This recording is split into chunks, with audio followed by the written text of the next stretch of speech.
Esteemed colleagues, excellencies of the diplomatic corps, fellow workers in government, ladies and gentlemen, good morning.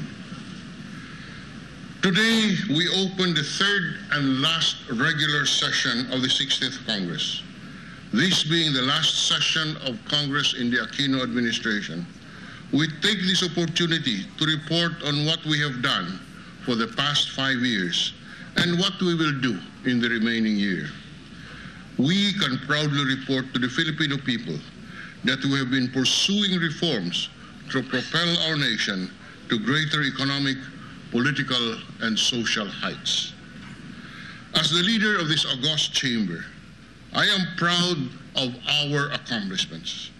I am grateful to you, my esteemed colleagues, for giving more of your time, knowledge, and expertise in crafting laws that would improve the life of the nation. 2 years ago, we convened the inaugural session of the Senate in the 16th Congress. We challenged ourselves to answer what Juan de la Cruz has been asking us for years. Ano ba ang kinalaman ng Senado sa aking buhay? Juan de la Cruz, ito po ang aming tugon.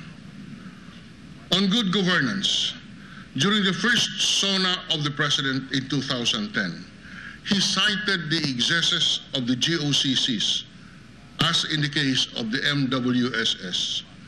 In response, we passed the GOCC Governance Act and made state-owned enterprises instruments of national progress instead of being milking cows. In 2013, the GOCCs remitted 28 billion pesos in dividends to the national treasury, and in 2014, over 32 billion. Cases in the Sandigan Bayan take 5 to 7 years to resolve. To enable the speedy disposition of corruption cases, we amended the Sandigan Bayan law, adding 2 more divisions and modifying the anti-graft court's jurisdiction by transferring minor cases to the regional trial court. We amended the Anti-Money Laundering Act to expand the list of entities required to report covered and suspicious transactions to the Anti-Money Laundering Council. We also authorized freeze orders and inquiries on bank accounts and bank deposits upon order of the court based on ex parte petition by the Council. On the economy, to make our country more competitive, we passed measures to stimulate the economy and attract foreign investments, thus creating more jobs. Last week, the President signed the Philippine Competition Act. It took more than 20 years for Congress to enact the antitrust law. We now finally have a competition policy that outlaws and penalizes anti-competitive agreements, abuse of dominant position, and anti-competitive mergers and acquisitions. In 2013, the President asked Congress to amend the cabotage law in order to foster greater competition and to lower the cost of transportation for our agricultural sector and other industries. We responded by amending the cabotage law to achieve these goals. We legislated the full entry of foreign banks by allowing them to acquire and invest up to 100% of the voting stock of a domestic bank. We also enacted the law that allowed foreign investors to own 60% of the voting stock in rural banks. To boost our tourism industry, we exempted foreign carriers from paying on a reciprocity basis the common carriers and value-added tax for the transport of passengers.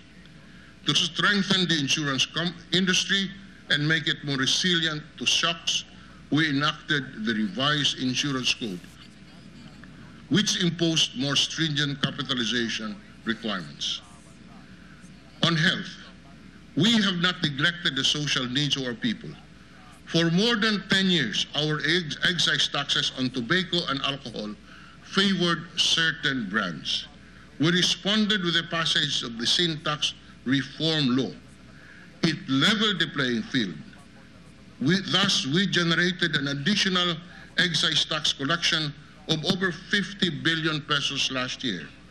37 billion of this incremental revenue was allocated to enroll 15 million indigent families in PhilHealth and cover our senior citizens, which we required under the amendments to the expanded Senior Citizens Act.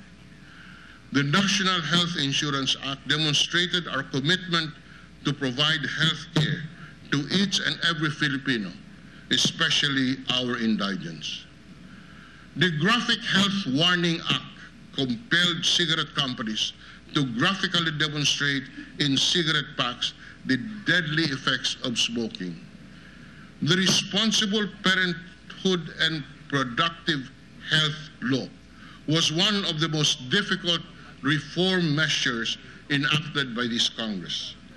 The law provided universal access to medically safe, effective, legal, affordable, and quality reproductive health services, information, and education. On education, in the 60th Congress, we underscored the importance of education as a weapon to fight poverty. We passed the Ladderized Education Act, the Open Learning System, the Distance Education Act, and the Open High School System Act to enable those who have less in life to have more access to good education. The Scholar ng Bayan Act accords the top 10 public high school graduates with scholarships to state universities and colleges of their choice. This implements the Fast Track Science and Technology Scholarship Act, which we passed in 2013. The Enhanced Basic Education Act is now the cornerstone of our learning system. The K-12 program, which covers kindergarten, 6 years of primary education, 4 years of junior high school, and 2 years of senior high school, would provide our students sufficient time to master concept and skills and develop stronger fundamentals for college education. K-12 also aligns our basic education program with those of other countries. On employment, more than 80,000 Filipino seafarers face the threat of losing their jobs in EU-flagged vessels because of our failure to comply with the International Convention on Seafarers. We responded by passing the Marina Law. Last year, the European Union threatened to ban Philippine marine and fisheries products. This threatened the livelihood of our fisherfolk. We responded by amending the Fisheries Code to comply with international standards and strengthen our laws against illegal, unreported, and unregulated fishing. This also redounded to the benefit of Filipino traders who can now export specific products tariff-free to EU markets. Over the years, our co-workers complain of outdated tax exemptions, which unduly reduced their take-home pay. These rates were set in 1992. We raised the rate for the 30th month pay and other benefits from 30,000 pesos to 82,000 pesos to restore our workers' purchasing power, which was eroded due to inflation. My esteemed colleagues, since the beginning of the Aquino administration, we have worked hard to institute reforms needed to improve our economy, create a stable political environment, and improve our social infrastructure. We achieved our legislative agenda because we worked closely with our partners in the House of Representatives, meeting the House leadership on a regular monthly basis. But let us walk a mile more. We are racing against time.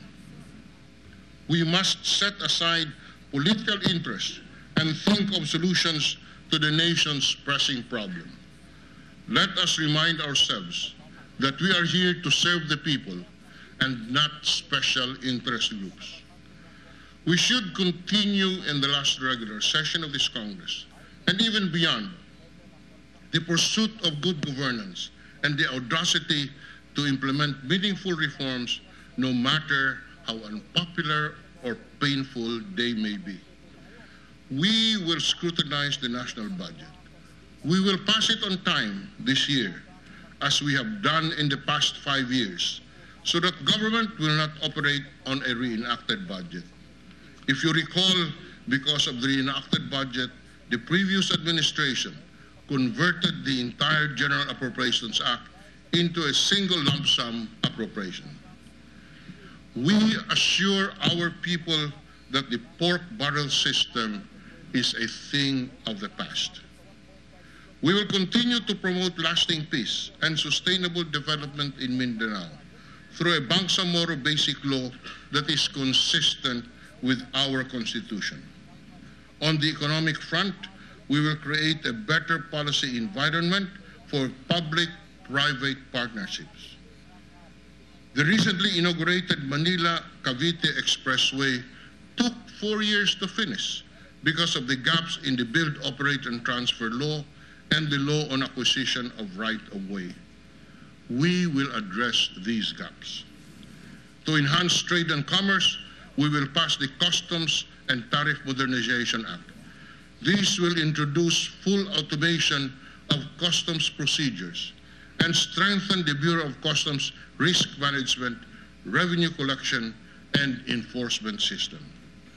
In 2013, our government lost an estimated 200 billion pesos in revenues due to smuggling. The Tax Incentives Monitoring and Transparency Act will become law in this session. This will foster transparency and accountability in the grant of special incentives to business entities. In the area of technology, we will create the Department of Information and Communication Technology to develop ICT systems and enhance communication services. We have the most expensive internet rates, but one of the slowest in terms of speed, outpacing only Afghanistan.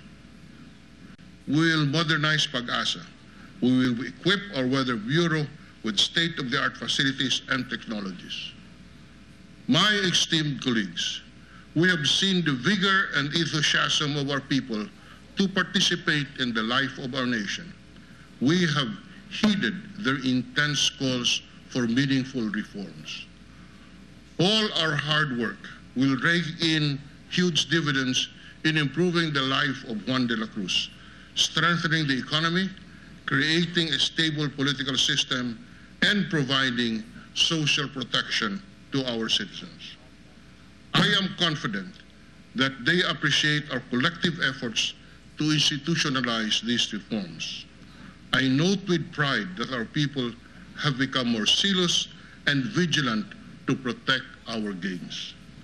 The challenge that is thrown to us and to the people who will be elected in 2016 is to ensure the continuity of these reforms.